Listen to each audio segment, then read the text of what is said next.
There are small villages up high in the central mountains that I've scanned probably a dozen times. I found a super small mud hut, which is where I saw the giants. They were 3-ish, maybe even 4 meters tall. There's a ruler tool on the screen that tells you how wide your crosshair is, and these people were as tall as the crosshair was wide. They didn't do anything crazy, just normal people things, tending fires and other chores. I wish I could say they did something exciting, but really they just moped around their small clearing. There were a few goats tied up, and a fire that one of them was tending. Hard to tell details, but they seemed to wear rugged clothing, I would guess similar to Afghan traditional garb from how they moved, but they seemed heavily cloaked. The only interesting thing was their size. The goats looked like cats next to them. This was all in midwave IR, infrared, at night, so they showed up as black, humanoid heat signatures. I wish I could have used our daytime camera. I always wondered if they had red hair. I was only able to monitor them for like 10 minutes before we were too far away to see.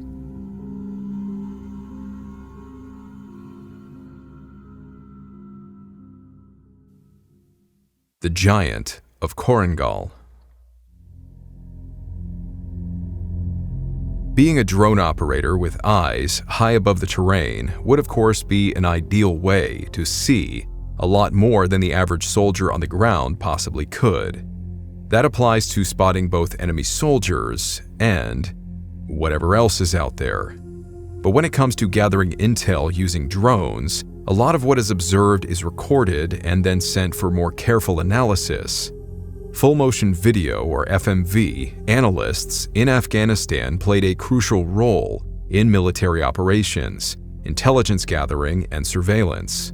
Their primary responsibility was to analyze live and recorded video feeds from various aerial surveillance platforms, such as drones and manned aircraft. This next account was shared by another Air Force veteran who was working as an intel analyst in Afghanistan sometime between 2012 and 2018. The video footage he was tasked with reviewing was recorded near the Korengal Valley in the Kunar province, which often served as a covert route for Taliban insurgents to funnel men and supplies over the border with Pakistan. It sounds like his primary goal in reviewing the footage was to determine patterns of life, basically getting an idea of what people living in the area, possibly enemy insurgents, were doing on a day-to-day basis. When they wake up, where they go, when they come back, if they carry weapons, what kind of weapons, etc. And this is typically done prior to committing any other operations in the area, like sending foot patrols through the villages and so on. However, this airman describes witnessing a far more unnerving sight. He writes, "I was an FMV analyst from 2012 to 2018. We were doing a pre-op soak northeast of Korengal, getting patterns of life on damn near every warm body. We saw some dudes around a fire, which is completely normal, but watched to see if we could ID any weapons. After about 20 minutes, what we thought were 2 dudes, huddled together under a blanket, stood up. I mean, this guy made the rest of the dudes look like children in terms of height. He stood up and walked over to a mud hut that he had to bend way over to get inside.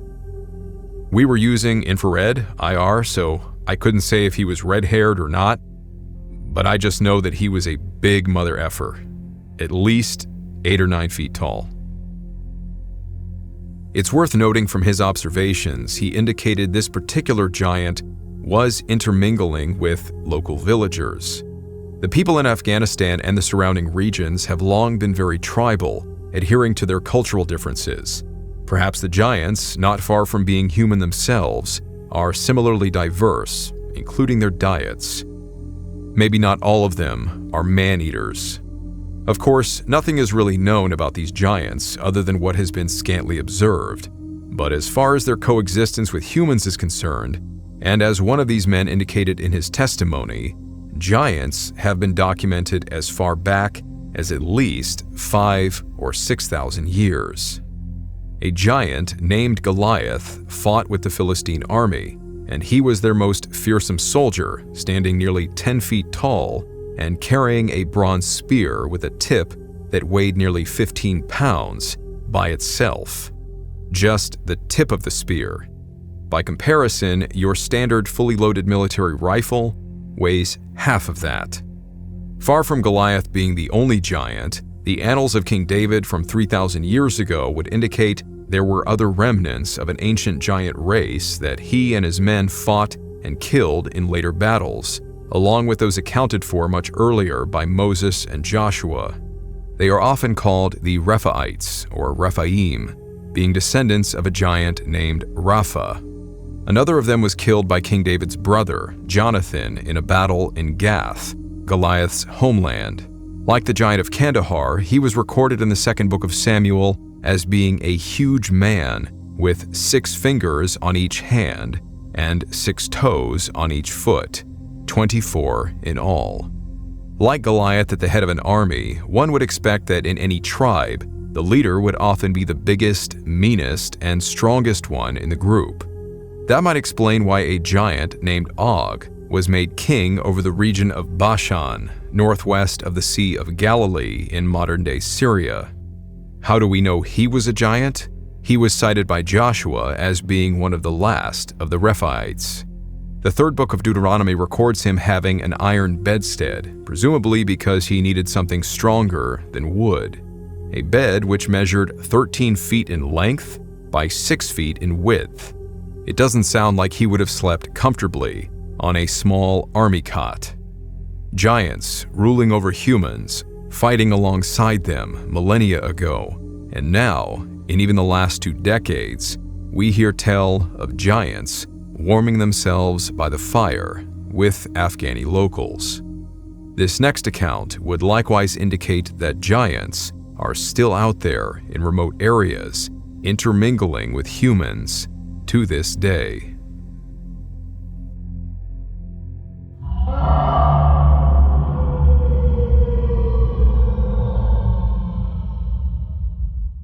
The Giant of Uruzgan. Oi, Dave. Yeah? Got anything with caffeine in it? I think I'm losing my marbles out here. I'm seeing things. What's that, Lieutenant? You seeing insurgents? No, it's, never mind. Just, I must be knackered. On it, mate. Hang tight. This next account was shared by an Australian officer serving in the central region of Afghanistan, possibly with either the Mentoring Task Force or the Special Operations Task Force, based on the context he provides. In his story, we find him sitting up on his LAV, light armored vehicle, late at night, keeping an eye out for enemy insurgents. Like the previous soldier's observations through night optics, as with most of the other testimonies, I am no less struck by the general matter-of-fact tone this man takes when sharing his incredible story. Something the Air Force pilot who was interviewed on the Coast to Coast AM program more or less stated: even if you have never believed in something like giants, when you suddenly find yourself looking at one, you can't really do much else but just accept the facts. The Australian officer writes, I was an LT in the Australian Army at the time and deployed to the Uruzgan province. I was on picket, what you Yanks would call security or sentry, in my LAV in the early hours one morning, and was scanning across the valley with the thermal imager. That was when I saw a large, human-like figure that looked different from normal because it didn't have the usual clothes the Afghans would wear. It looked like a person, but lankier. Not much detail through the thermal imager and due to distance. It walked behind a few compounds, and I could see it from the chest/armpits up. I lazed the compound walls to confirm the distance a few times because I knew I would get a good return off the walls. I thought it was around 500 to 600 meters out, but when I did a more detailed scan, I realized it was further away. Using the LRF, the laser rangefinder, I was shocked to see it was actually at a distance of 1,800 meters. It wasn't in any hurry, and I followed it for about 5 minutes before it went out of my field of view. No idea what it was, but it would have been at least 12 feet tall. I don't know of anyone else who saw anything like it.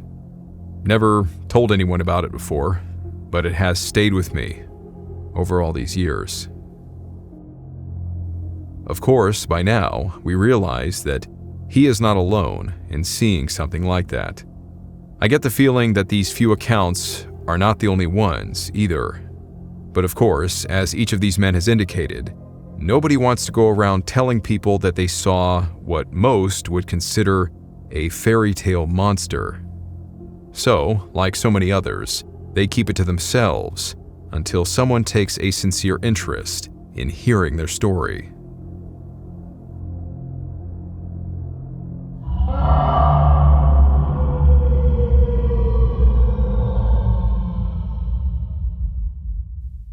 Chechen fighters were giants.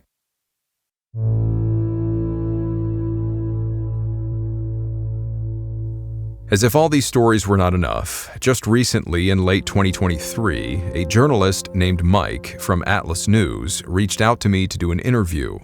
When we finally spoke, I realized that he is also an Army combat veteran who served in both Iraq and Afghanistan. We had a long talk about all manner of the strange and unexplained with regard to military operations, bases, training grounds, religious texts, and so on. And about halfway through the conversation, we landed on the subject of cryptids, and Mike was quick to express his disbelief in many of these entities. But then he offhandedly told me about one unexplained experience that he had while patrolling in Afghanistan. In summary, he was on patrol near the eastern Afghan border with Pakistan, a region not far from where many of these aforementioned giants were seen.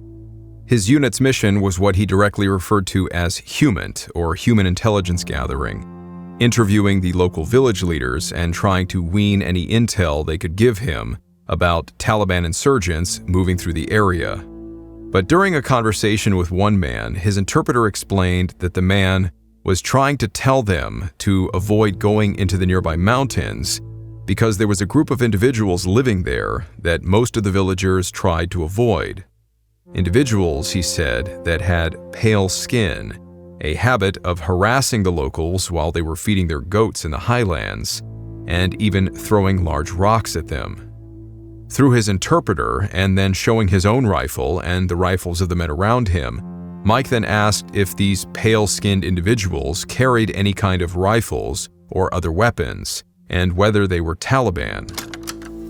He was like, no, they're like you guys, like white, but they wear like clothes like us. In fact, they don't have like plate carriers. But I just remember the dude was like, yeah, they have like beards and they're like heavy set, and they're super tall like you guys. And so I didn't really put it down until later, and I asked about